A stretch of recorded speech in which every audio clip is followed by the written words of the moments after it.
Ah, décidément, les monstres géants écrasent le box-office et les marveleries.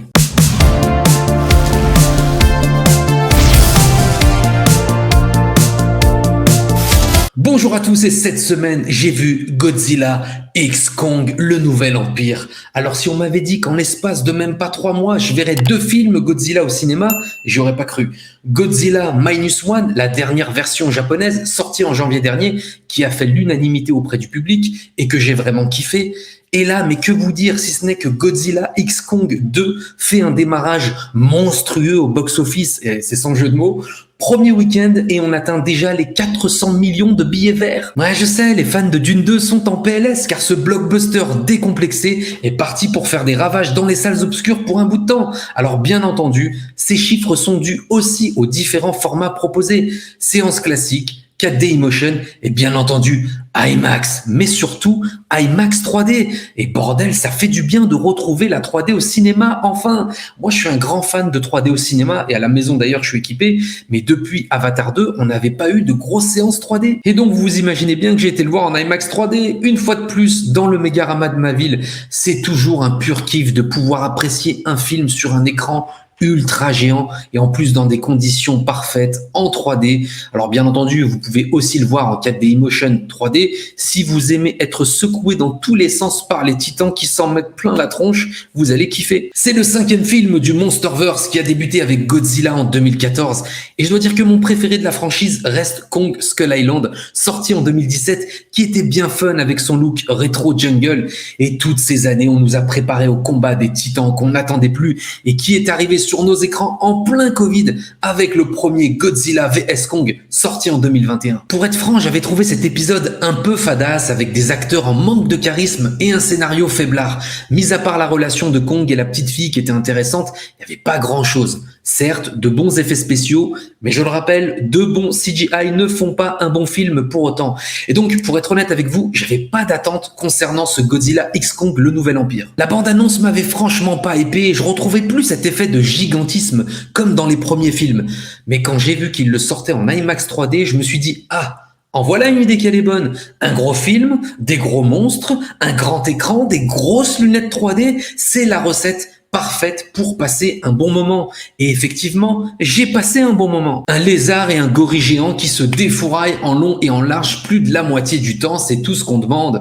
Vu qu'ils ont abandonné le ton sombre du premier Godzilla, eh ben allez-y à fond dans le fun. Et c'est exactement ce qu'a fait Adam Wingard, qui apparemment a appris de ses erreurs car le premier volet avait le cul entre deux chaises, faut bien le dire. Là, on a un vrai film de monstre qui occupe 70% du temps d'écran contre 30% pour les humains. Et d'ailleurs, le casting est beaucoup plus resserré que dans le film précédent, qui avait mis des petites vedettes ici et là, mais qui n'apportait absolument rien au récit. Alors, exit Alexander Skarsgård, Millie Bobby Brown, Esaí González, terminado. Là, on reste vraiment concentré sur les histoires des monstres, et j'ai envie de dire plus précisément de Kong, car c'est quand même bien lui le héros du film.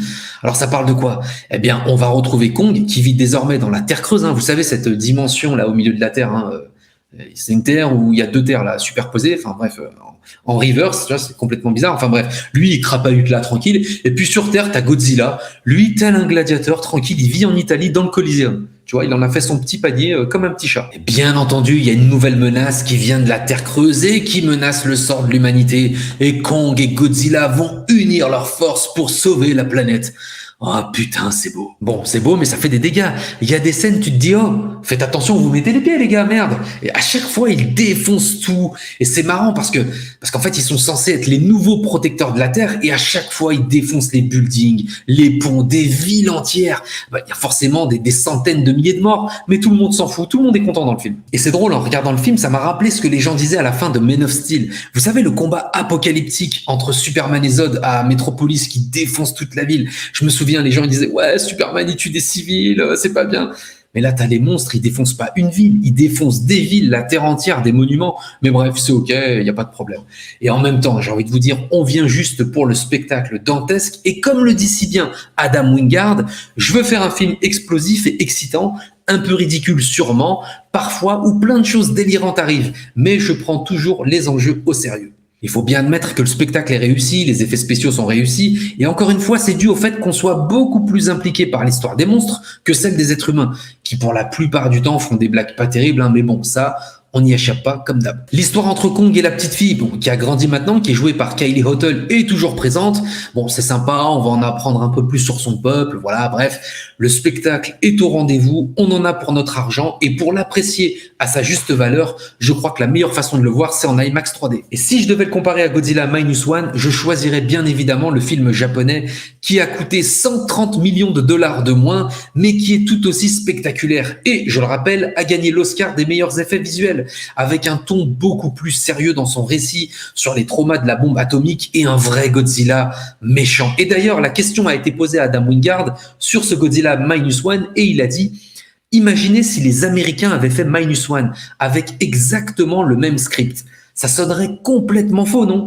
C'est une histoire japonaise à 100%. Minus One, c'est une expérience japonaise unique liée à la Seconde Guerre mondiale. Alors moi, je suis pas tout à fait d'accord avec ce qu'il a dit. À partir du moment où c'est les Américains qui ont lâché ces deux bombes sur Nagasaki et Hiroshima et qui ont quand même participé grandement à la Seconde Guerre mondiale, ben ça sonnerait pas si faux que ça de voir ou de faire même une allégorie de Godzilla en arme de destruction massive et de l'utilité qu'il pourrait avoir aux mains de ceux qui s'en serviraient. Mais bref, ça c'est que mon avis. Si vous avez envie de passer un bon moment sans prise de tête et d'en prendre plein les yeux, allez voir Godzilla X Kong, le nouvel empire. C'est fun et ça fait le job sur grand écran. N'oubliez pas de mettre un pouce sous cette vidéo et le petit abonnement qui va bien. Quant à moi, je vous dis à très vite dans un nouvel épisode de J'ai vu.